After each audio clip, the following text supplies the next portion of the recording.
Hello বন্ধুরা, আমি সকাল সকাল ঘুমের থেকে উঠে গেছি। এখন আমরা যাব কাজে, তার জন্য আমি ভাঙা ভোঙা সব রেডি করে নিয়েছি। এদিকে আমার ড্রেসও রেডি হয়ে গেছে। তারপর আমি যাব, এখন কাজের দিকে যাব। ওরা আসবে, ওরা সবাই আমাদের সব পার্টনাররা আসবে। তারপর আমি কাজে যাব। এখন আপাতত রান্না হচ্ছে এখানে, আমার জন্য ম্যাগি রান্না হচ্ছে, ম্যাগি খাবো দাবো। ওরা আসবে, তারপর কাজে যাব আমরা একসাথে। তারপর আমরা ওইদিকে যাই, আমরা কাজ করবো, আনন্দ করবো। এখন যেরকম কাজটা একটু হাফ টাইম করলাম, তাই একটু আমরা এখানে এসে বাইরে এসে বসলাম। আমরা গেছিলাম সেই আইএসপি বাংলোতে গেছিলাম কাজের জন্য। তারপরে আমরা এখান থেকে বসে রয়েছি, ভিতরে চলে গেলাম। আবার ডাক আসছিলো তাই ভিতরে চলে গেলাম। তারপরে আবার কিছুক্ষণ ভিতরে ঢোকার পরে আমার কাকুর সাথে দেখা হলো, কাকুর সাথে কথাবার্তা বললাম, ভিতরে আসলাম, মন্দিরে দেখি ভিড়। তারপরে কিছুক্ষণ বাজানোর পরে তারপর তোমাদের সাথে মন্দিরটা একটু শেয়ার করি।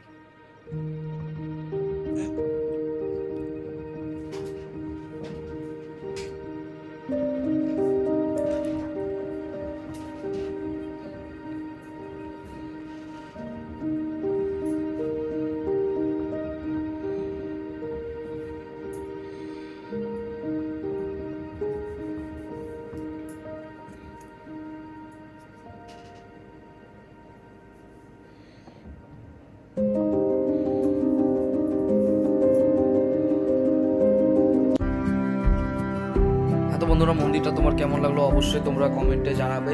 তারপর দেখো এই ভ্যানটা কত সুন্দর সাজিয়েছে, ফুল টুল দিয়ে। এই ভ্যানে যাবে গণপতি মহারাজ আমাদের। তারপরে আমরা খাবার প্যান্ডেলে একটু চলে আসলাম, এখানে বসবো, একটু খাবার দাবার খাবো। তারপরে আমরা বের হয়ে যাবো।